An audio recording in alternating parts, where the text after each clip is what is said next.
Para todos os que estiverem de acordo, permaneçam na sala, porque estamos gravando essas atividades docentes.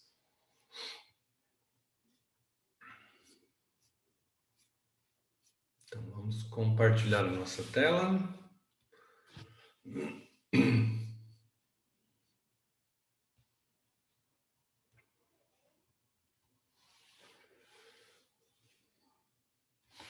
Tudo certo? Estão vendo a minha tela aqui? Sim, está aparecendo.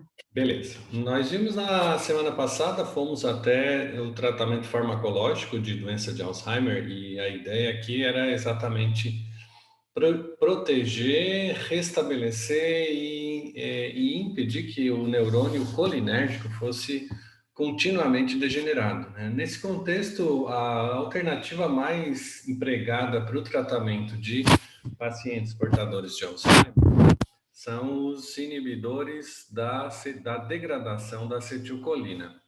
E esses inibidores da acetilcolinesterase, que é a enzima que degrada a acetilcolina, normalmente são empregados nas fases iniciais do tratamento do paciente portador de Alzheimer e depois na evolução, como ele não impede a evolução, são incorporados uma sequência de outros medicamentos para que esse paciente possa responder ou pelo menos ter uma qualidade de vida um pouco melhor, né? Nesse contexto, são empregados, então, dependendo da evolução da doença. Nos pacientes portadores de Alzheimer, os anticolinesterásicos de segunda geração, que inclui aí a galantamina, além da rivastigmina e neostigmina, que foram os primeiros a serem desenvolvidos. E aí a gente tem, então, os anticolinesterásicos. Eles continuam sendo empregados exatamente para diminuir a degradação do neurotransmissor acetilcolina, né? Já que na fisiopatologia do Alzheimer, como nós vimos na aula passada, está envolvido diretamente com a neurodegeneração oxidativa desses neurônios colinérgicos. Quando a gente fala em neurônio colinérgico, a gente está falando também um conjunto de outros neurotransmissores que estão envolvidos no controle da memória e do aprendizado, que são os receptores e a neurotransmissão de glutamato, e o receptor principal do glutamato nesse contexto é um receptor chamado NMDA. N de Niraldo, M de Maria, D de dado e A de amor. Então, NMDA é o nome do receptor do glutamato que interage com o sistema colinérgico para promoção da neurotransmissão associada à memória e aprendizagem. Então, a ideia aqui dos anticolinesterásicos é diminuir a degradação do neurotransmissor acetilcolina e, com isso, melhorar a capacidade colinérgica de manutenção da memória e aprendizagem. Na evolução da doença, também se inclui aqui no tratamento, no protocolo terapêutico do paciente, a memantina. Memantina, ela diminui os sintomas da doença, ela literalmente reduz um pouquinho, ela reduz a degradação do neurônio colinérgico, especialmente no neurônio pós-sináptico, porque esse neurônio pós-sináptico, ele é, em geral, degradado, porque junto com a degradação do neurônio colinérgico, também são liberados no espaço intersináptico glutamato em grandes concentrações. Como tem muito glutamato no sistema nervoso central, e aí com a destruição desses neurônios colinérgicos, são liberados ainda mais glutamato, nós vamos encontrar então que a superestimulação glutamatérgica acaba produzindo uma neurotoxicidade. Neurotoxicidade essa que promove ainda mais destruição de neurônios, né, no sistema nervoso central, gerando uma neuroinflamação. Sempre que tem destruição de célula, libera a célula para o tecido intersticial e com isso são produzidos inflamações locais. Nesse contexto, a memantina entra como antagonista do receptor de glutamato, que é o receptor NMDA. Então, inibe a geração pós-sináptica de destruição oxidativa, porque o neurônio pós-sináptico, que apresenta o NMDA como receptor, ele é ligado a canais permeáveis ao íon cálcio. Então, sempre que tem ativação de NMDA, tem aumento do influxo de cálcio, e isso faz com que a gente estimule aquelas caspases que são geradoras, caspase 3, caspase 9, que são cálcio dependentes, faz um processo de calcificação mitocondrial, e isso leva à destruição pós-sináptica dos neurônios, que contém esse receptor NMDA. Então, como a gente mencionou, que a cotransmissão do glutamato junto com a acetilcolina está diretamente envolvida nesse controle do mecanismo de geração de memória, quando a gente bloqueia o NMDA, a gente limita o poder de destruição do glutamato sobre os neurônios pós-sinápticos e garante que a acetilcolina vai ter um processo, pelo menos por algum tempo a mais, disponível para fazer as conexões de memória e aprendizagem. Então, memantina tem exatamente esse efeito, de como antagonista de MDA, diminuir os sintomas da doença, especialmente a evolução. Ela lentifica o processo de evolução do Alzheimer. Depois que que os neurônios já começaram um processo de degeneração oxidativa colinérgica, é praticamente irreversível. A gente não tem como voltar atrás na degeneração e muito menos reduzir a velocidade. Então, o que a gente faz nesse contexto é começar a tratar outros sintomas. E esses outros sintomas que vão aparecer com a neuroinflamação gerada durante a destruição colinérgica é utilizar, por exemplo, antipsicóticos, porque muitos dos neurônios que são destruídos, agora não mais só os colinérgicos, com a evolução da doença, né? A gente viu que o paciente com Alzheimer tem quadros de diminuição na produção também de dopamina, de neurônios dopaminérgicos, né? A destruição de neurônios serotoninérgicos, o que leva aos quadros depressivos, noradrenérgicos, também levando a quadros de depressão e de falta de atenção, déficit de atenção, redução da capacidade de foco e vigília. Então, todas essas alterações são em cascata. Então, começa com neurônios colinérgicos, aumenta com a degeneração glutamatérgica via receptor NMDA, e aí ela continua com neurônios dopaminérgicos, noradrenérgicos e serotoninérgicos.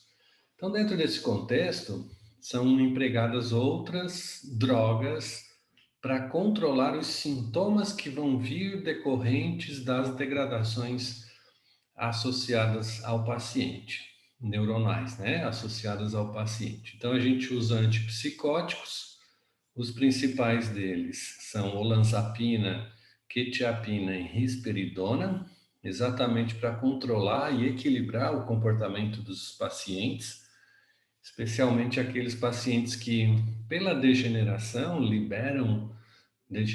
dos neurônios, liberam muito fortemente dopamina, e isso pode dar uma hiperestimulação dopaminérgica, o que leva o paciente a perceber coisas que não existem, a ter visões, a ter sensações olfativas, auditivas, que não correspondem à realidade.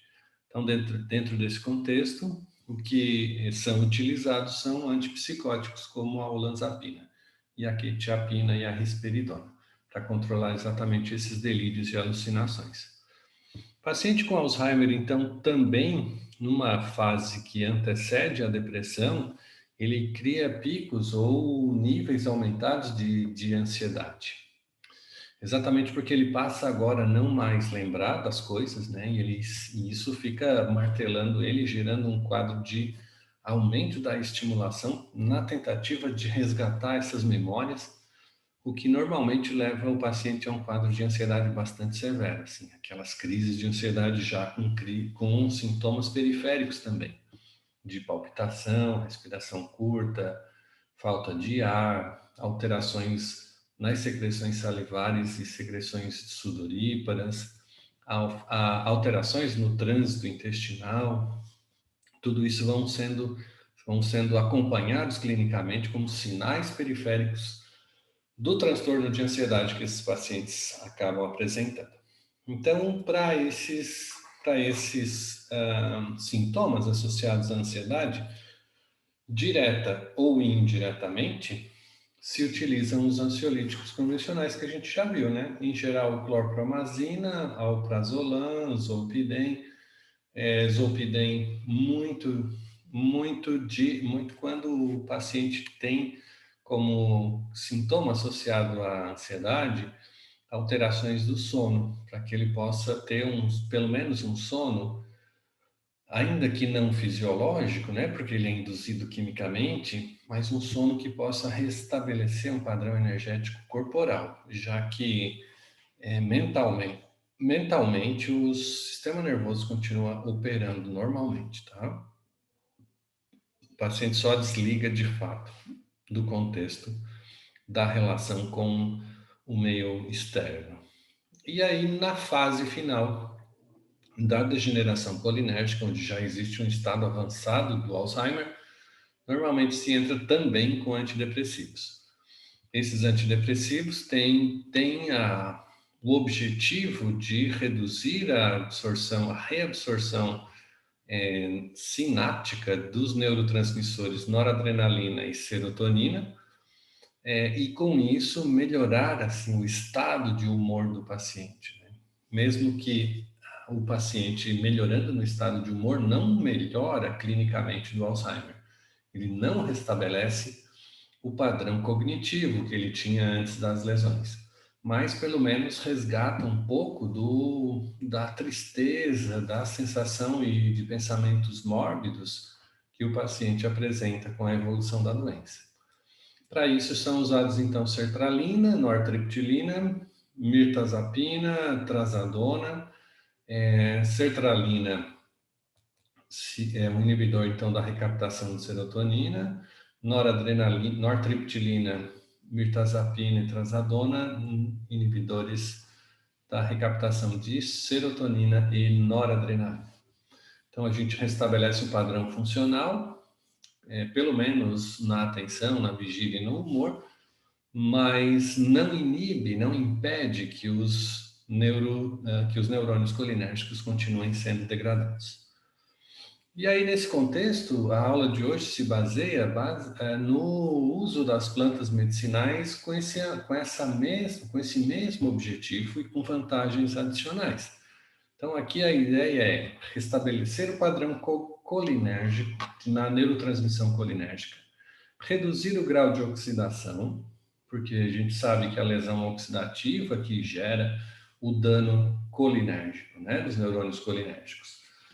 Produzir uma ação anti-inflamatória, claro, porque reduzindo a inflamação, a neuroinflamação, a gente reduz a evolução da doença, porque a geração de radicais livres que destrói os neurônios libera para o meio externo uma série de mediadores inflamatórios que vão manter o processo inflamatório crônico, né, nesse contexto do Alzheimer.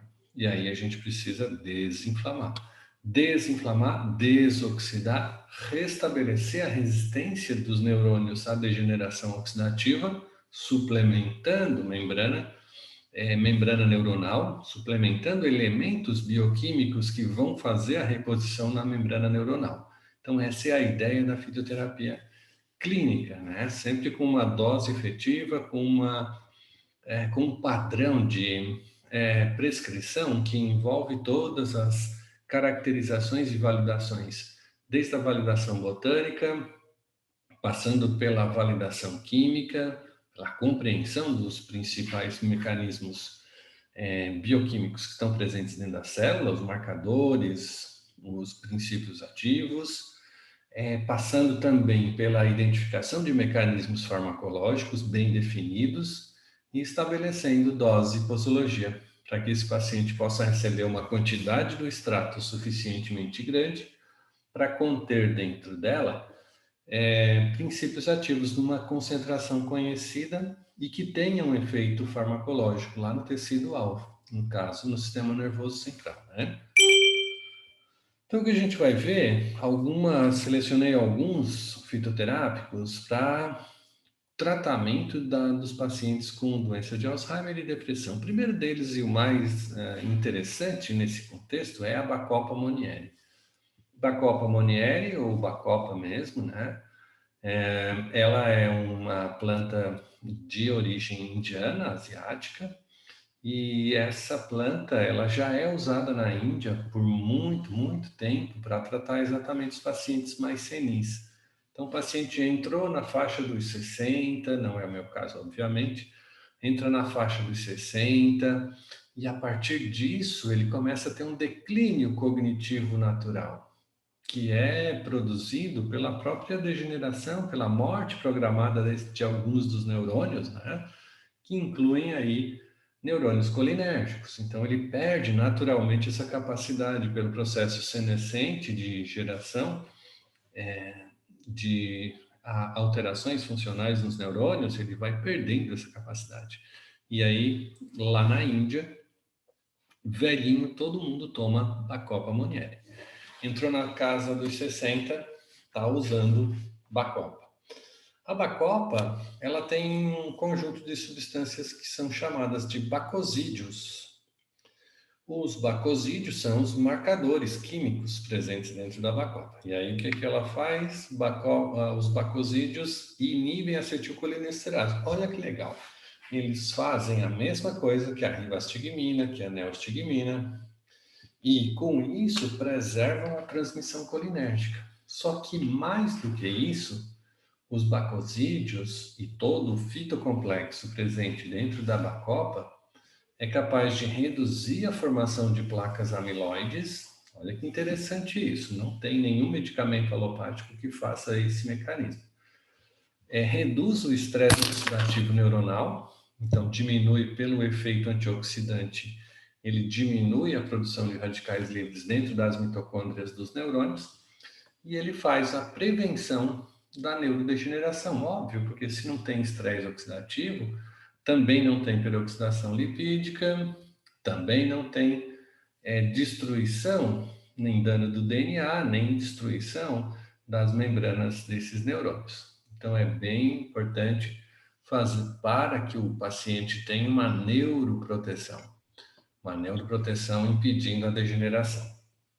Nesse contexto, o uso da Bacopa é na forma de um extrato seco padronizado, 225 miligramas, e nessa padronização, 225 miligramas contém 67,5 miligramas de glicosídeos triterpênicos. Então, nessa plantinha, vocês têm aqui, para essa plantinha, vocês têm a indicação de uso validado, tá? Pela Organização Mundial da Saúde e pelo Ministério da Saúde, o tratamento sintomático de distúrbios de memória que fazem parte do processo fisiológico de envelhecimento. Então, como eu falei, naquela fase de prejuízo cognitivo senescente, né, com a evolução da idade, e também nos pacientes portadores de Alzheimer. Bem legal, né? A gente tem também o ginkgo biloba, que é uma planta que contém um conjunto de substâncias químicas que tem um anel comum, e esse anel comum, para as substâncias que contenham esse anel comum, são chamados de gincolídeos. Então, eles têm ginkoflavonoides e têm gincolídeos. Os gincolídeos, tem vários deles, o A, o B, o C, o J, o M, cada um deles com um tipo de radical diferente, hidroxila ou hidrogênio, formam então um conjunto que coletivamente são chamados de gincolídeos, porque são vários tipos de gincolídeos que estão dentro de um fitocomplexo, que é o extrato da planta, e que em associação, veja que a gente está falando em associação sinérgica, os gincolídeos promovem inibição competitiva dos receptores de PAF. Nós sabemos que o PAF é responsável por processos inflamatórios, especialmente lá no sistema nervoso central. E quando ele é liberado, produzido e liberado no sistema de inflamação neuronal, ele também promove vasoconstrição. Olha que louco isso, porque se eu tenho um quadro inflamatório e que libera PAF, o PAF tem um efeito vasoconstritor, diminui ainda mais a irrigação sanguínea dos neurônios, fazendo com que o neurônio entre num balanço energético negativo, porque não tem oxigênio, não tem glicose. Não tem oxigênio, não tem glicose, a mitocôndria não tem gasolina, combustível para fazer ATP. Se não tem ATP, não tem neurotransmissão. Então, causa um prejuízo ainda maior na transmissão colinérgica. Por isso que o ginkgo biloba tem que entrar nos protocolos fitoterápicos dos pacientes portadores de Alzheimer, porque melhora a capacidade de oxigenação do cérebro, melhora a disponibilidade de oxigênio, de glicose para esses pacientes no cérebro. E com isso ele consegue ter uma sobrevida um pouco melhor. Além desse efeito direto sobre os pacientes com Alzheimer, na demência do tipo Alzheimer, ainda pode ser empregado para insuficiência cerebral em idosos, para zumbido, para claudicação intermitente. Sabe aquele zumbido que fica de fundo no ouvido das pessoas, que as pessoas reclamam? Aquele zumbido é uma alteração vascular na região do ouvido médio ou do ouvido interno e que o ginkgo biloba melhora a condição de irrigação sanguínea e previne então a ocorrência daqueles sinais. Também melhora a memória em indivíduos saudáveis, especialmente com menos de 60 anos. Por que que melhora a memória? Porque ele oxigena mais o cérebro. Claro, tu promove um efeito vasodilatador. Esse efeito vasodilatador garante mais oxigênio, garante mais glicose para que o neurônio possa funcionar adequadamente, gerando processos cognitivos. Então, é bem interessante que a gente tenha a utilização do ginkgo biloba também. O ginkgo biloba que é prescrito, se vocês forem prescrever quando forem farmacêuticos clínicos, fitoterapeutas, né? Depois de ter feito o meu curso de especialização em fitoterapia, todos vão sair habilitados a prescreverem aqui a fitoterapia clínica com qualidade. Aqui vocês terão, então, um extrato de ginkgo biloba, padronizado nesse caso em ginkgo flavonoides, e na dose de 120 miligramas. Essa é a dose média, tá? 120 miligramas para os pacientes. Uma cápsula 3 vezes ao dia, e que permite que o paciente, então, receba uma quantidade de gincolídeos e de ginkgo-flavonoides para fazer o efeito farmacológico associado a essa melhoria clínica. Também tem na indústria farmacêutica, olha que bacana. Tem Dinaton, tem Equitan, tem Ginkolin, tem Kiadon, tem várias marcas com ginkgo biloba. Essa aqui é uma situação em que a indústria farmacêutica se rendeu, indústria farmacêutica alopática, né, que a gente está falando, se rendeu à atividade farmacológica da plantinha medicinal. Não só pelo volume de informações que o ginkgo tem, mas também pela eficácia clínica percebida pelos prescritores, né? Então, é uma planta super legal, com uma super indicação para vários sinais associados ao envelhecimento. Todos estão por aí? Dá uma palavrinha. Sim. Pá, Professora, ginkgo Tem. biloba é de origem japonesa? Ginkgo biloba. Se vier do Japão, É? se vier do Japão, ele chama Ginkgo biloba. Professor, Que já... Olha, pode. olha o bullying aí, hein? Fala aí, Minoru. Fala Ginkgo biloba, Minoru. Professor, boa noite. Boa noite. Fala aí, Só é Minoru. bullying, hein, professor? Ginkgo biloba, fala aí. Vai. Ginkgo Pastel de frango. biloba. Ginkgo biloba.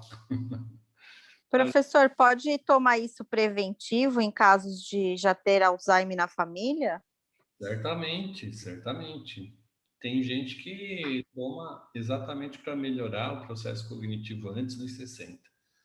Depois dos 60 vai melhorar, claro, porque oxigena, mas antes ele tem uma... Especialmente se o paciente já tem algum evento vascular associado, né, de vaso comprometido, mas pode sim, pode tomar como preventivo. Deve, né? Aí toma o ginkgo biloba com a bacopa. Se tiver um quadro cognitivo de prejuízo funcional já, ginkgo e bacopa. Se não tiver, só o ginkgo. Ou só a bacopa. Só o ginkgo. Ah, beleza. Obrigada, professor. Falou. Uma outra plantinha super legal para esse paciente portador de Alzheimer é o Sedum-Roseum. Sedum-Roseum era chamada de rhodiola, ficou famosa como sendo rhodiola. Na hora que rhodiola estava pegando o nome na classe médica, os botânicos mudaram o nome para Sedum-Roseum. Então hoje ela é Sedum-Roseum, deixou de ser rhodiola pela reclassificação botânica, mas mantém todos os componentes. Ela tem um conjunto de substâncias que são glicosídicas, né? A rosavina, rosarina, rosina, que são derivados glicosídeos do ácido cinâmico. Então, são todos açúcares ligados à molécula do ácido cinâmico, né? Então, tem um diaçúcar, tem uma ribose, um açúcar, uma glicose. Esses açúcares eles são muito bioativos, facilitam a absorção intestinal dos componentes do sedum-rosa e fazem a distribuição do ácido cinâmico lá dentro da célula, né? Então joga por biodisponibilidade uma grande concentração do ácido cinâmico. E tem ainda um composto que é o salidrosídeo. Salidrosídeo que é um outro composto fenólico ligado a um açúcar. Esse salidrosídeo ele vai ter um efeito junto com as rosinas, rosarinas e rosavinas, ele tem um efeito muito legal sobre o sistema nervoso central. Olha o que ele faz: inibição da MAO-A e MAO-B. Significa que vai ter menos degradação de noradrenalina e serotonina. Então já tem um efeito antidepressivo aí instalado, né? Reduz o estresse oxidativo pela capacidade de sequestro dos radicais formados. Então, também é neuroprotetor. Aumenta a liberação de receptores de acetilcolina. Aumenta a liberação de acetilcolina e a expressão de receptores colinérgicos. Assim como também aumenta a expressão de receptores 5-HT1A, que são receptores que controlam a atividade excitatória. Reduz a sensibilidade do 5-HT3. 5-HT3 é um receptor de serotonina que ele está ligado a canal de cálcio. Então, sempre que a gente tem ativação de receptor de 5-HT3, a gente aumenta ainda mais a neurotoxicidade do cálcio lá no sistema nervoso central. Então, a gente tem que realmente controlar. Então, a sedum-roseum diminui a sensibilidade desses receptores. Então, protege também o neurônio. Inibe a recaptação de serotonina, inibe a recaptação de dopamina. Olha que legal isso. Então, tem um efeito antidepressivo bem bacana. Similar lá à fluoxetina, paroxetina, sertralina. E ainda tem um efeito adaptogênico. Esse efeito adaptogênico é de melhorar a disponibilidade do eixo hipotálamo, hipófise adrenal, por ativação direta do hipotálamo. Então, ele libera lá mecanismos de ativação hipotalâmico, que libera no contexto, né, CRH, hormônio liberador de corticotrofina, que ativa a hipófise a secretar mais ACTH, e o ACTH vai até a córtex adrenal e aumenta a liberação de cortisol. E o cortisol modula a atividade de produção energética, o metabolismo energético basal celular, né? Então é bem interessante essa plantinha para resgatar não só o perfil fisiológico da transmissão neuronal central, como também o volume energético periférico para esse paciente portador de Alzheimer. Por isso que a indicação é contra a fadiga, no tratamento de depressão leve a moderada, associada ao estresse agudo, né, ou crônico. Uma outra planta bem legal também, que é neuroprotetora, porque ela tem, olha, a quantidade de substância que ela tem dentro do seu fitocomplexo, é a Sálvia officinalis. Sálvia officinalis tem um efeito anti-inflamatório, tem um efeito antioxidante. Vocês acham que é importante diminuir a inflamação e diminuir a oxidação no paciente com Alzheimer? Vamos para a enquete do dia. Valendo. Com certeza.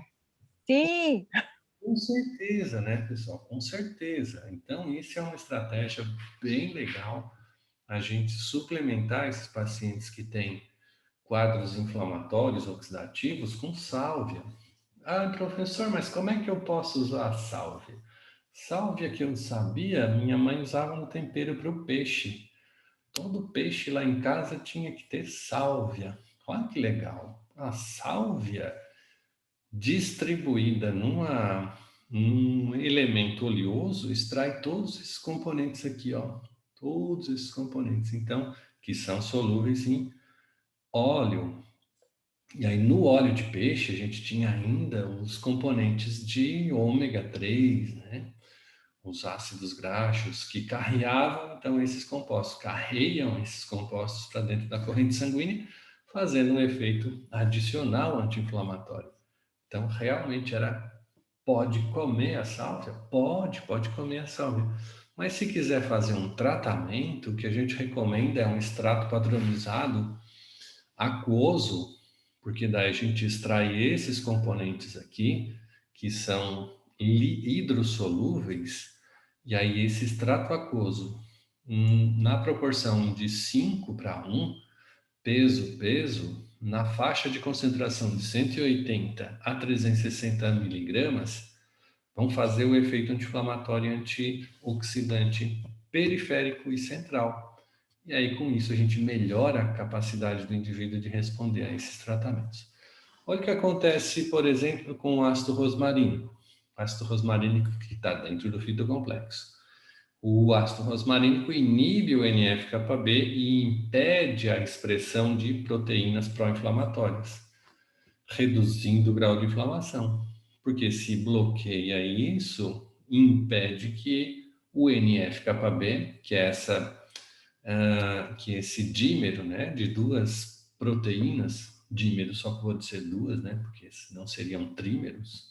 Então, duas proteínas juntas, a P50 e a P65, que formam a fração ativa do NF-κB, fator de transcrição nuclear κB.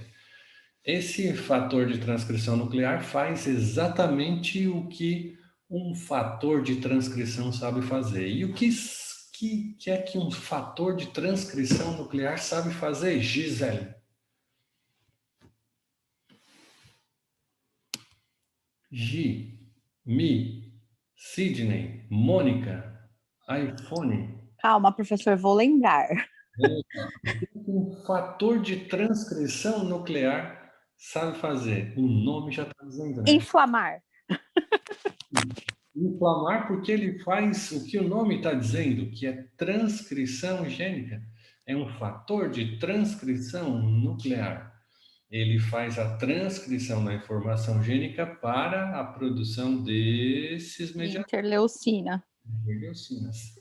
Interleucinas, interleucina 12, interleucina 1, tem TNF-alfa. mas também a expressão de enzimas como a óxido nítrico sintase induzida, que é inflamatória, a ciclooxigenase 2, que é inflamatória, 5-lipoxigenase, que é inflamatória.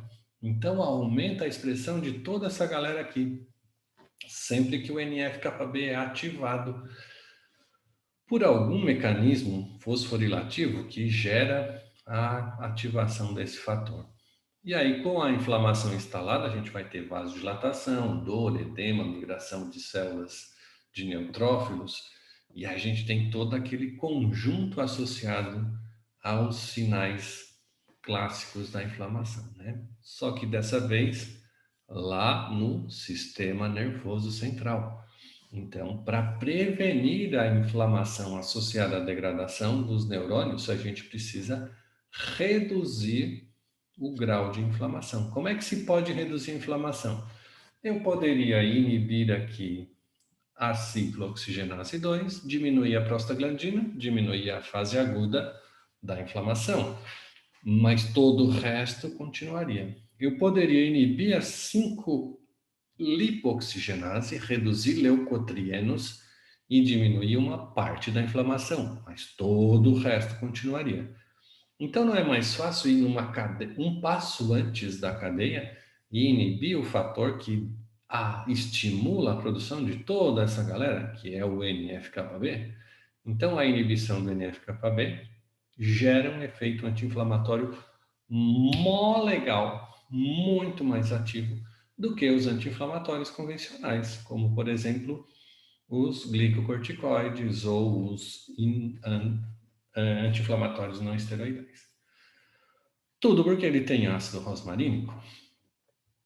Uma outra planta bem bacana,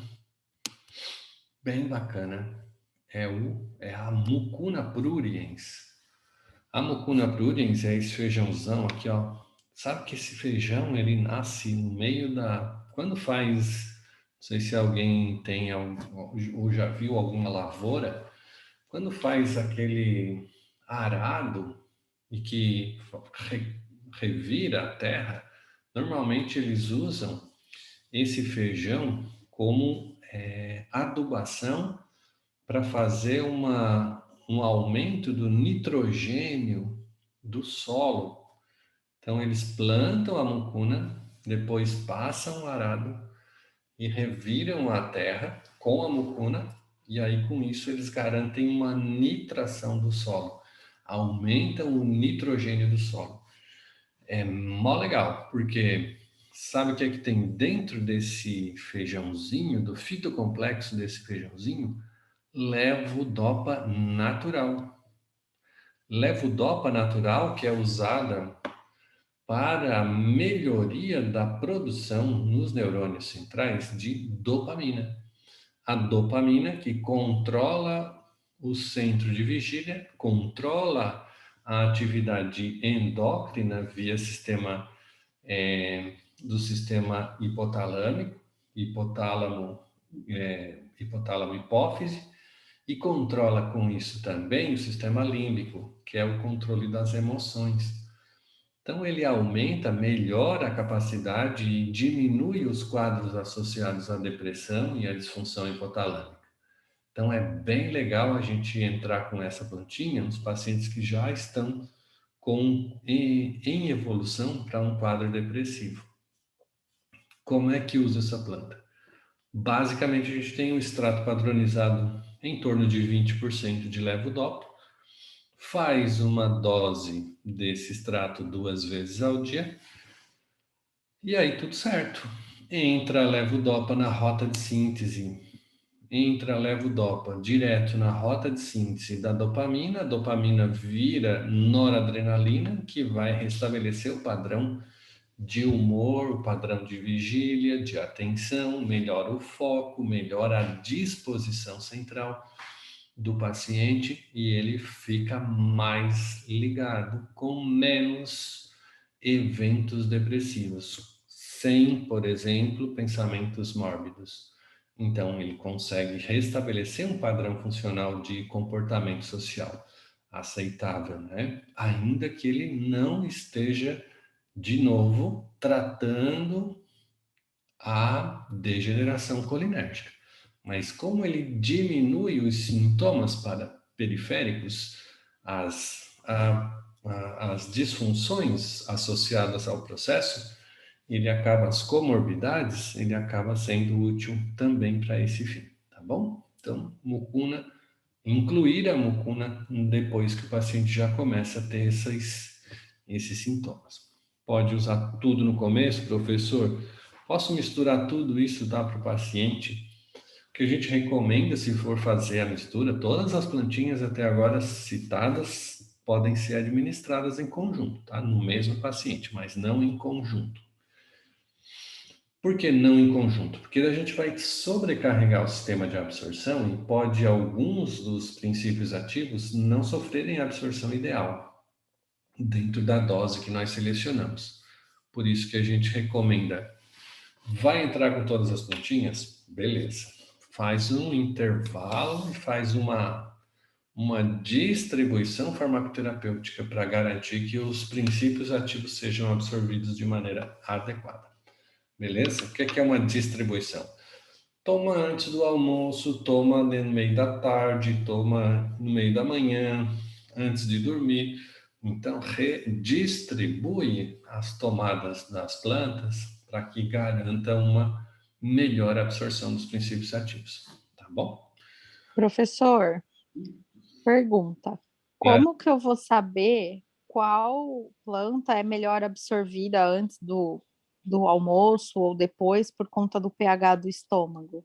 Sí, claro, por supuesto que quando a gente conhece o princípio ativo, por exemplo, levodopa tem uma amina que garante um perfil, e por isso é importante lá físico-química, química analítica, química Tá puxado, professor, isso daí. 2. E daí tu olha para a molécula, olha que cara, ela tem um nitrogênio, esse nitrogênio ele é um doador de elétrons. Então a gente percebe que ele tem um caráter básico. Aí é Levodopa, melhor depois do almoço. caráter básico, melhor absorvido com um pH mais alto, mais básico. Quando que o Uhum. pH está mais básico? Quando a gente tem a ingesta concomitante de alimento ou depois da ingesta. Então, melhor mucuna pruriens depois do almoço. Entendi. Então sempre tem que olhar a molécula de princípio ativo para ver o caráter dela se é ácido ou básico para fazer a distribuição. Isso mesmo, essa é a ideia. Vamos ver Tá. aqui esse aqui. Obrigada, professor. Vamos ver nesse aqui. Se a gente está falando que a... Não, não foi nesse, espera aí. Esse aqui. Se o sedum roseum, ele é se o princípio ativo do sedum roseum é um derivado do ácido cinâmico, é melhor antes ou depois do almoço? Antes. Antes, claro, o pH está mais ácido, a absorção no estômago vai ser mais facilitada do ácido cinâmico, num pH mais ácido. É melhor de manhã, antes do café da manhã, para ter uma atividade diária, né, de proteção, ou depois do café da manhã, depois que o cara come ovos mexidos com bacon, com uma jarra de leite, com vitamina. Antes? Antes, claro, toma a cápsula, depois pode fazer em torno de 30 minutos antes, já absorve tudo ali, se tiver o pH adequado, né? Beleza? Beleza, professor. Obrigada. Muito bem. Depois da mucuna, a gente pode proteger a membrana dos neurônios. Como é que a gente pode proteger a membrana dos neurônios? Primeiro, como que a membrana dos neurônios são constituídas, né? Membrana celular, independente da célula, é uma membrana bilipídica. Então, são lipídios. O que é que tem nesses lipídios? Tem fosfolipídios, glicerolipídios, ceramidas, colesterol, ácidos graxos. Muitos ácidos graxos. Ácidos graxos insaturados, poliinsaturados, saturados, dependendo da característica do quê? Do que a gente Da come? alimentação desse indivíduo. Que a gente come? Imaginemos um paciente comendo ácidos graxos insaturados da classe ômega 6, que são mais facilmente oxidáveis do que os ômega 3. Então, ele se entope de ômega 6. Para onde que vai o ômega 6? Para a membrana das células. Membrana das células, que inclui, claro, os neurônios. Então, a gente tem membrana neuronal cheia de ômega 6. E aí, ômega 6 se dá é como se a gente tivesse com um balão de gás hélio recoberto de pólvora. E aí a gente pode chegar com um isqueiro perto desse balão de gás hélio. O que é que a gente vai fazer? Não, gás hélio Explode tudo, oxida tudo. explode tudo. Qualquer chama que chegue perto dessa membrana celular, qualquer estresse oxidativo que chegar perto dessa membrana, rapidamente ela se oxida. E se ela oxida, ela fica enferrujada. Um prego enferrujado, vocês já podem imaginar a resistência dele, né? Quanto mais enferrujado, menos resistente, mais fácil de a gente quebrar, romper, esmagar, triturar, bater, se transforma. Perde a funcionalidade, né, professor? Perde a funcionalidade, isso mesmo. E aí, se eu tenho um alto grau de ômegas 6 ou alto grau de lipídios oxidados aqui na membrana, a gente rapidamente degenera esses neurônios. O que faz uma série de compostos que vão ser repositores aqui? A upérsia, o fitocomplexo, né, presente aqui na Upérsia serrata, inibe a acetilcolinesterase. Muito bem, então tem um efeito direto. Olha a característica olha a carinha da molécula aqui, com nitrogênio. Vai tomar antes ou depois do almoço? Depois, Depois, porque a gente tem um melhor pH. E aí, essa inibição seletiva dos receptores da acetilcolinesterase aumenta a disponibilidade de acetilcolina, melhora.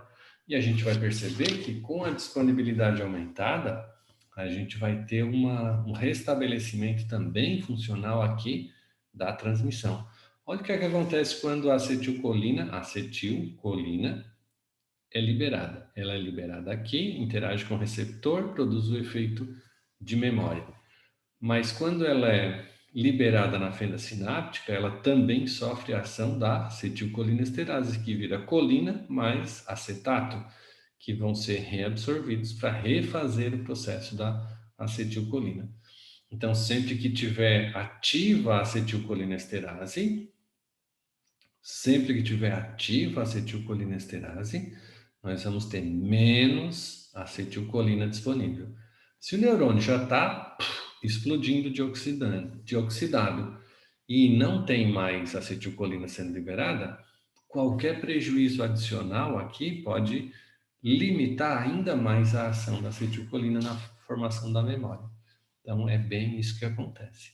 A gente pode usar aqui a Upérsia serrata na faixa de concentração de 5 a 20 miligramas, um extrato padronizado a 1% de Uperzine A e ajudar o paciente. Qual era a outra plantinha que tinha inibição, que fazia também inibição da acetilcolinesterase, valendo um X-salada quando voltar da pandemia? Qual era a outra planta? Terceira pergunta da próxima prova. Qual a plantinha que tinha ação sobre a acetilcolinesterase? A bacopa, que fala? Monieri, quem falou? Érica, eu quero x-salada. O X-salada sem ômega 6. olha aqui, é cheio de ômega 6, hein, Érica? Eu preferi um pote de ômega 6. Olha, Não. vamos lá, então vamos substituir por 1 litro de kefir e pote de ômega. Muito bem. Pode ser um pé de alface, vai. Um pé de alface, tá valendo, tá valendo. Aqui só mostrando que além do efeito do perzinear sobre a acetilcolinesterase, inibindo a acetilcolinesterase, ainda tem a ação antioxidante, inibe a peroxidação lipídica, inibe receptores de NMDA, aumenta fator de crescimento neural, ativa a proteína quinase C para dar uma melhor transmissão noradrenérgica e colinérgica e reduz os fatores de transcrição no cérebro. Olha que legal, então, né? A gente tem mais uma plantinha e poderia ser incluída na dieta do paciente com Alzheimer. Olha essa aqui que legal, lecitina de soja. Lecitina de soja é diferente da soja, tá? Lecitina de soja é a fração oleosa da glicinimax, da soja. Lecitina de soja é um conjunto de fosfolipídios que estão presentes na soja e que são extraídos, isolados e administrados. O que é que ele tem, basicamente? Ele tem fosfatidilcerina e fosfatidilcolina. Olha que legal, cara. Se ele tem fosfatidilcolina, o radical fosfatidil, que é um fosfolipídio, se adere na membrana. Como ele é fosfatidilcolina, olha o que ele faz. Ele doa colina para o neurônio fazer a síntese de novas moléculas de acetilcolina. E com isso, a gente tem não só a proteção dos neurônios, como também o aumento pelo precursor de acetilcolina, que é a colina, o aumento da síntese de acetilcolina endógena. Então a gente não está nem entrando com nada que interfira no ciclo funcional do neurônio. A gente está só melhorando a disponibilidade de fosfolipídios para garantir a resistência da membrana e também fornecendo o precursor para a síntese da acetilcolina. Bacana demais. Lecitina de soja, 1 a 2 gramas. Como ele é um lipídio, né? 1 a 2 gramas, 1 a 2 vezes ao dia. Bem tranquilo. A designação lecitina, né, só para a gente ver, é uma mistura de glicolipídios, triglicerídeos e fosfolipídios. Entre esses fosfolipídios, a gente vai ter fosfatidilcolina, fosfatidiletanolamina e fosfatidilinositol. Legal isso, né? Fosfatidilcerina também. Alguém lembra do fosfoetanolamina, que foi um boom, né, aí no mercado como tratamento de câncer? Alguém lembra daquela história que foi feito um ensaio clínico na USP, pacientes com câncer melhoravam muito, tinha um pesquisador lá em São Carlos que fazia a síntese e distribuía gratuitamente para os pacientes tomarem o medicamento, daí a indústria farmacêutica não aceitou, foi em cima, porque os pacientes estavam melhorando. Paciente com câncer melhorar, que é isso, gente? Que é isso? Não pode, paciente com câncer tem que fazer radioterapia, tem que fazer quimioterapia, tem todo um protocolo de uso de medicamentos, né, até o paciente morrer. Não pode melhorar de uma hora para outra assim, deixar a indústria ver navios com todo o estoque de medicamentos antitumorais. Então, o que foi feito aí é um derivado, nesse caso aqui na lecitina de soja, fosfatidil-etanolamina. Lá naquele era fosfoetanolamina. O que é que fazia a fosfoetanolamina? Se incorporava nas membranas das células saudáveis e resistia à degradação oxidativa gerada pela célula tumoral. Então, protegia a célula contra o estresse oxidativo, né? E aí as células saudáveis mantinham confinada a célula tumoral num espaço em que ela entrava em autofagia. E aí os pacientes melhoravam mesmo, sabia? Mas isso é uma outra história, depois eu conto para vocês. Eu participei lá com o Ô, pesquisador. professor, e por que eles não usam isso daí? Como Minoru? Por que eles não usam? Por que não? É, é, Não visa proibiu. Uai, sério? eles não usam porque não é rentável para a indústria farmacêutica. Óbvio. Sim, mas se tem uma boa aceitação, se faz bem, Hum. Mas como que o grande deveria. laboratório vai ganhar dinheiro com isso, Não, sim, eu Minoru? entendi Não isso, vai. Gi, eu entendi isso, Gi. Mas, Não se o visa. médico fosse bom, o médico falava, ó, você faz o tratamento aí por fora aí, É, entendeu? é isso que os médicos conscientes fazem. Faz o tratamento aí por fora. Eu não posso te prescrever, mas se quiser sair dessa, faz o tratamento aí por fora e te vira. É É, disso que eu tô falando, entendeu, professor? não pode, tá? Os médicos também, sei lá, não Mas pensam nos pacientes, né? se ele não prescreve o protocolo e ele tem na mão, e a sociedade de oncologia sabe que ele está com o paciente na mão e ele não aplicou o protocolo clínico recomendado, que é extirpa se é um tumor sólido, tira o tumor e faz radiação. Se é um tumor sistêmico, entra com a quimioterapia e depois faz a radioterapia. E as sessões têm que acontecer. E aí, no pós-radioterapia, ele ainda tem mais as recessões, né? As sessões de remissão, até o processo extirpar. Então, eles são obrigados a fazer isso, Minoru. E mesmo porque a fosfetanolamina foi proibida pela Anvisa, né? Olha que maldade, cara, que eles fizeram. Deixa eu contar essa, dar um tempo aí. Vou pausar a gravação. Olha a maldade que os caras fizeram. Eles pegaram, vamos testar, levantaram todo a dúvida, né? Ai, mas será que funciona? Será que não funciona? Vamos testar. Então, vamos fazer um ensaio clínico no Instituto do Câncer, lá em São Paulo. Em São Paulo, né?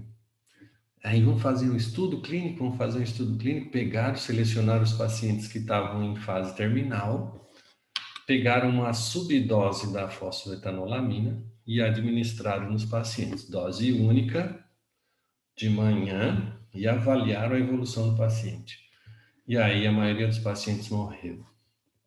Paciente terminal com subdose, e aí o resultado do ensaio clínico, fosfetanolamina não funciona. Então a Anvisa teve argumento para dizer, proíbe a comercialização da fosfetanolamina, exclui do mapa terapêutico a fosfetanolamina. Louco isso, né? E sabe quem patrocinou o ensaio clínico? Não vou falar porque senão a gente vai gravar e eu vou disponibilizar depois. Mas foi uma indústria farmacêutica que vende quimioterápico. Louco? Ou interesse Ia comercial? falar que foi a empresa Medical Lex. Nós que financiamos o ensaio clínico da fósforo. Ô, professor, mas se entrar com a lecitina, quando você tem o diagnóstico de CA, ela ajuda, não ajuda? Mesmo nos. Claro, claro que ajuda. Vai reforçar a membrana. Olha o que ela tem de conteúdo: glicolipídio, triglicerídeo, fosfolipídios, fosfatidilcolina, fosfatidilcolina. Vai reforçar a membrana nas células, sim. Se a pessoa está com CA, lecitina, cara. Pode. Beleza. E como farmacêutico clínico, a gente pode receitar, não pode? Claro, lecitina é suplemento. É Ninguém, suplemento, né? ninguém, Beleza, professor. ninguém nem dá bola. Os médicos, o que é isso aí mesmo? O que é isso aí mesmo? Ah, de soja? É suplemento, né? Esse negócio de soja aí é tudo suplemento, pode dar. Nem se importa. Então, entra mesmo. Aí depois o tratamento alopático que tá dando certo. É Ah, incrível. entrou com glicocorticoide, entrou com radioterapia, entrou com hormonioterapia algumas vezes. Enfim, Outra plantinha bem legal aqui é Humulus lupulus. Humulus lupulus, ele tem um mecanismo de controle da atividade ansiolítica do paciente. Lembra que a gente falou das evoluções, né, do paciente? O Humulus lupulus entra para melhorar o processo de geração de sono e melhora o comportamento de ansiedade desse paciente. Pode usar tintura, extrato seco. Normalmente o pessoal é bem adepto a tintura, porque daí dá na água de beber, né? Dissolve lá a tintura 20%, 2,5 ml em água quente, e aí o álcool evapora, o paciente toma aquela solução, beleza, antes de dormir, né? Obviamente, se ele tem um efeito ansiolítico de indutor do sono, a ideia aqui é que a gente possa utilizar antes de dormir, depois da janta. E aí favorece a noite de sono do paciente. Melissa officinalis tem a mesma configuração de ação, ele também é ansiolítico, né? A diferença aqui é que ele tem dois mecanismos. O primeiro deles está envolvido diretamente com o efeito sobre receptores GABA-A, aumentam, como os benzodiazepínicos. Lembra que a gente usava os benzodiazepínicos para tratar ansiedade?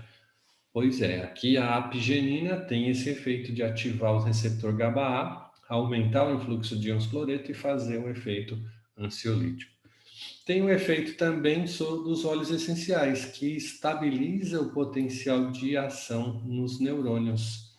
Então, reduz a excitação neuronal, diminui, lentifica a geração de potenciais de ação excitatórios e, com isso, diminui a liberação do neurotransmissor excitatório, melhorando a qualidade do sono e diminuindo o estresse associado à ansiedade, os sintomas periféricos associados à ansiedade. Então, melissa é bem legal para isso. A gente pode fazer, nesse contexto, uma associação ainda para melhorar, né? Só a melissa, melissa na forma de o extrato em pó, né, deverá ser apresentado com no mínimo de 2% de derivados hidroxissinâmicos. Pode associar também com valeriana officinalis. Então, essa associação também é benéfica porque garante um efeito adicional, especialmente se o paciente tem problema de insônia e tem um efeito, uma ansiedade diurna muito alta. Por que é importante isso? Porque a valeriana associada aumenta a liberação de melatonina no sistema nervoso central. Sabe que melatonina é um hormônio, um neurotransmissor, hormônio, né? Que é liberado pelo pinealócito, que tem altíssimas capacidades antioxidantes no sistema nervoso central. Então, quanto mais melatonina, mais antioxidante nós temos no sistema nervoso central. E isso, claro, se a gente sabe que o Alzheimer é uma doença degenerativa oxidativa, quanto mais antioxidante a gente estiver liberando, mais proteção dos neurônios a gente tem. E por isso é importante a gente associar a valeriana com a melissa para fazer essa dobradinha bem bolada. Pode ser extrato seco, pode ser tintura misturadinho, e aí a gente consegue um bom resultado para o paciente. Outra plantinha da mesma linha de comportamento é a Matricária camomila. Camomila tem um efeito sedativo também, sedativo suave, mas tem outras propriedades que também são importantes aqui para o paciente. Olha só, a atividade do alfa-bisabolol, bisabolox, do camazuleno e azuleno são anti-inflamatórios. Então não é só calmante, mas também é anti-inflamatório, também é antioxidante, também é ansiolítico e sedativo, também é antimicrobiano. Então a camomila tem a sua adequação de uso no paciente portador de Alzheimer, porque tem todos esses efeitos, né, associados, em especial pela ação ansiolítica, pela ação antidepressiva, que é pela liberação ou pelo fornecimento de triptofano biodisponível lá para a síntese de serotonina e também para a síntese de melatonina. Então, ele tem esse efeito sobre o sistema nervoso central que é super legal. Matricária camomila para todo mundo. Pipermetístico também ajuda a controlar a ansiedade. A cava-cava. Cava-cava ativa receptor GABA-A, exatamente como faz o benzodiazepínico, diazepam, lorazepam, clonazepam, panapapam. E os canais de cálcio. Bloqueia os canais de cálcio, que são necessários para a geração do efeito estimulatório. Então, Piper também pode ser empregado aqui para controlar os transtornos de ansiedade associados ao paciente com Alzheimer. A valeriana, vejo que a gente já falou da valeriana, mas aqui só voltando para ver como ela é importante, porque ela modula o sistema GABAérgico em todas as cadeias, todas as etapas do processo de síntese e liberação do GABA, mas também ela induz a liberação de melatonina. Bacana isso, né? Então ela aumenta a liberação de melatonina, que faz o efeito de neuroproteção contra o estresse oxidativo. A melatonina, além disso, também controla o fluxo de resposta imunológica. Então, normalmente o paciente com Alzheimer, se vocês lembrarem lá da fisiopatologia, é um paciente que também tem infecções de repetição, né? Porque ele entra num quadro depressivo, porque ele perde também alguns controles, especialmente o controle respiratório. Então, ele normalmente tem inspiração de alimento, que faz comprometimento bacteriano na cavidade respiratória, especialmente na cavidade inferior, pulmonar mesmo. Então, tem infecções de recorrência. Paciente também tem infecções urinárias de repetição. E algumas vezes infecções de pele, porque é um paciente que é muito nervoso, né? Então ele acaba se coçando, se arranhando, se beliscando, e enfim, pelo próprio grau de ansiedade que ele atinge. Então, infecções de pele também são bem recorrentes. Então, a melatonina, ela é capaz de restabelecer o padrão funcional do sistema imune, melhora o sistema endócrino também, relacionado à liberação de cortisol, e o sistema cardiovascular, que é restabelecido no seu controle basal. Então, se valeriana funciona aumentando melatonina, controla ainda mais todos esses efeitos que é mediado pela melatonina, né? Professor, eu de novo. As fitomelatoninas, elas têm a mesma ação que a As, melatonina? as CIES, porque é a mesma molécula, né? Só a origem que é diferente. Mas aí funciona igualzinho. Funciona Para igual? suplementar, assim, em vez de suplementar com melatonina, eu posso entrar com a fitomelatonina. Isso, e fitomelatonina, como ninguém sabe. Fitomelatonina é de planta, né? Então planta pode, sim, pode prescrever, sim. Daí deixa o farmacêutico prescrever. E a gente prescreve fitomelatonina. Nutricionista pode prescrever fitomelatonina. Fisioterapeuta pode prescrever fitomelatonina, mas ninguém pode prescrever melatonina. Só o médico. Né? Beleza, professor, obrigada. Aí, prescrevendo melatonina, a gente prescreve fitomelatonina, que é tudo a mesma porcaria. Não, porcaria não, tudo a mesma coisa, né? Tá bom? Olha, a gente pode prescrever também para esse paciente Vitânia sonífera. O que é que faz a Vitânia sonífera? Lembra que a gente falou da fisiopatologia do Alzheimer? O paciente fica mais fraquinho, fica abatido, cabisbaixo, sem energia, fica com gripe de repetição, com alterações inflamatórias, sistêmicas. E sem energia é o que define o paciente na fase, especialmente na fase mais avançada da doença do Alzheimer, né? Se vocês puderem lembrar lá do livro, do filme que vocês viram da paciente, no final da vida ela já estava assim bem abatida, sem forças, né, para viver.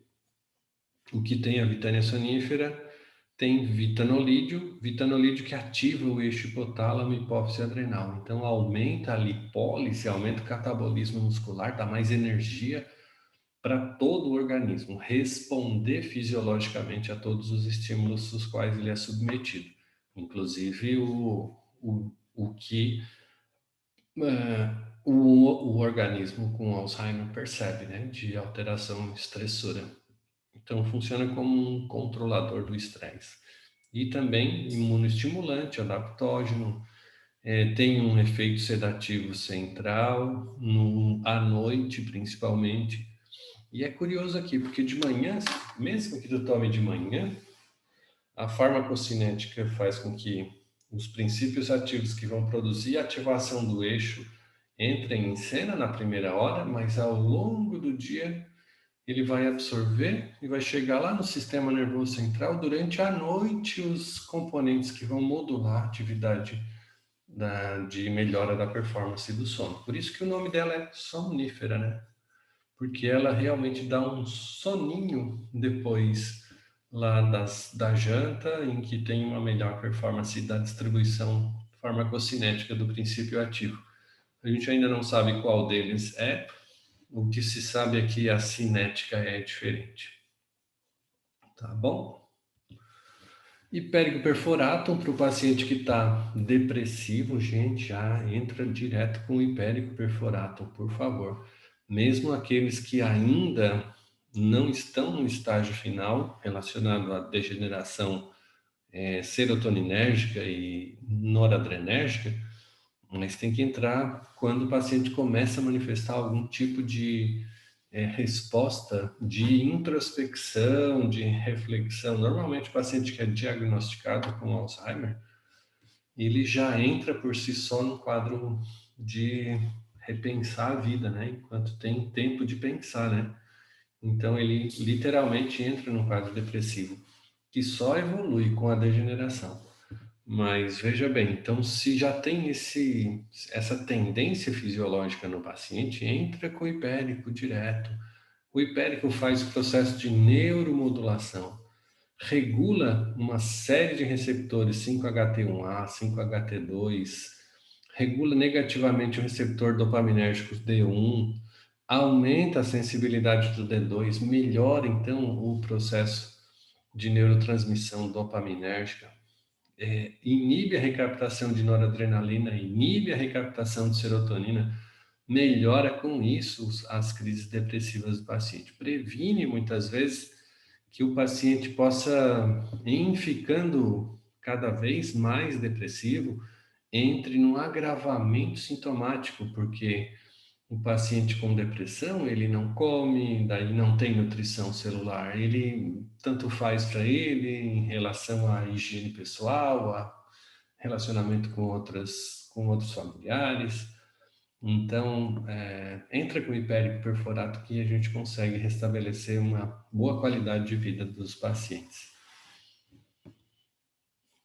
Especialmente porque ele faz tudo isso, né, no sistema nervoso central, que estão diretamente associados ao efeito antidepressivo.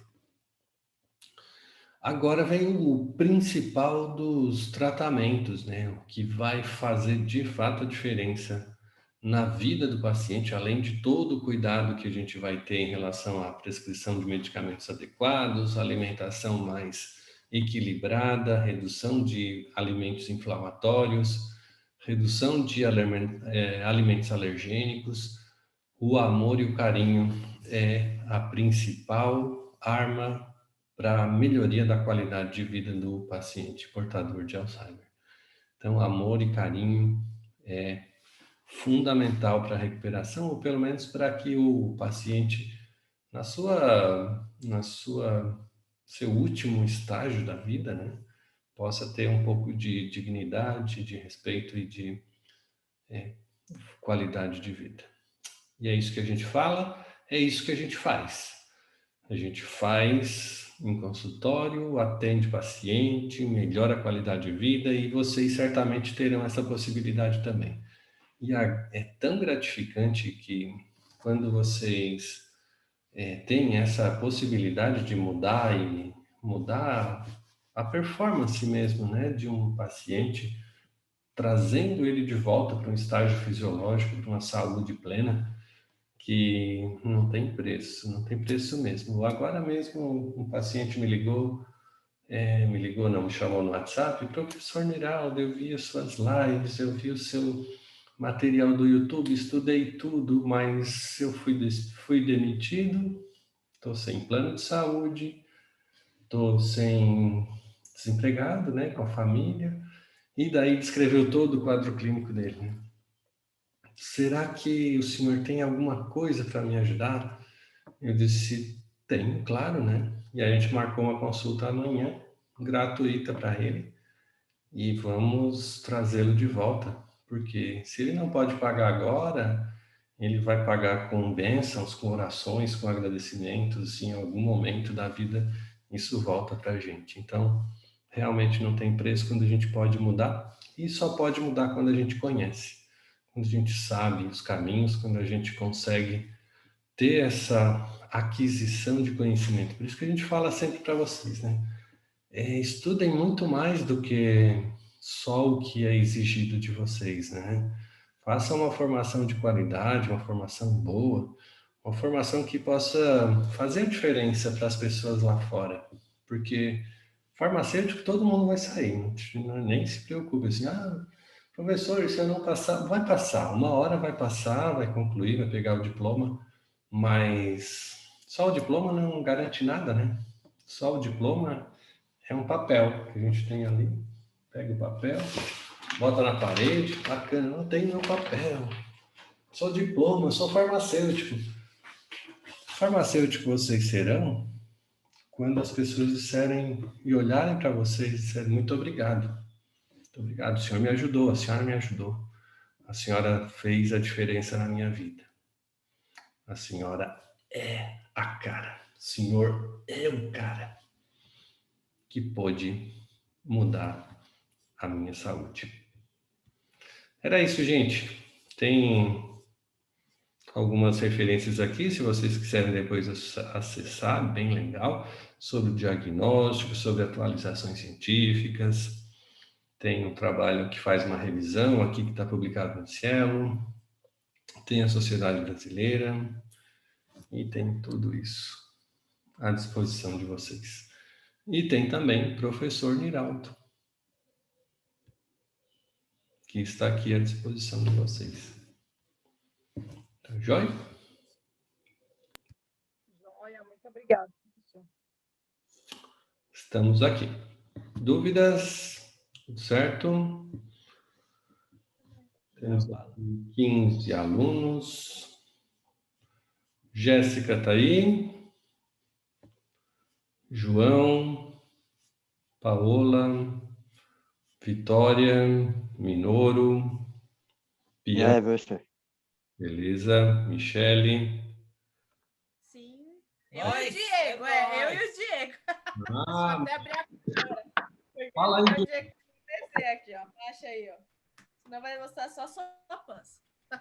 aê, pensei que era uma amiga tua grávida. 3 meses só. Diego, te dou agora, hein? Só falta mais Casal Belo. Tá vendo? Mano. É forma, hein? Tá, coisa boa. A quarentena fez bem, irmão. Tô Forma, comendo muita planta, viu? forma de barril, né? É, as plantas que faz isso aí, ó. Você fala que é remédio, ó. A planta, né, que tu bota na cachaça. É, pra dar um tempero, né? Tá bom, gente. Era isso, então. Obrigado por você estar aqui até agora. O material vai sair daqui a pouquinho lá na sala. Assim que a gente renderizar, somar, compactar, a gente já distribui lá na sala de vocês. O material da aula de hoje já estava, né? Desde a semana passada. Então, fiquem com Deus, tenham uma boa noite e voltem sempre. Obrigada, professor. Gratidão, gratidão. Um beijo. Beijo.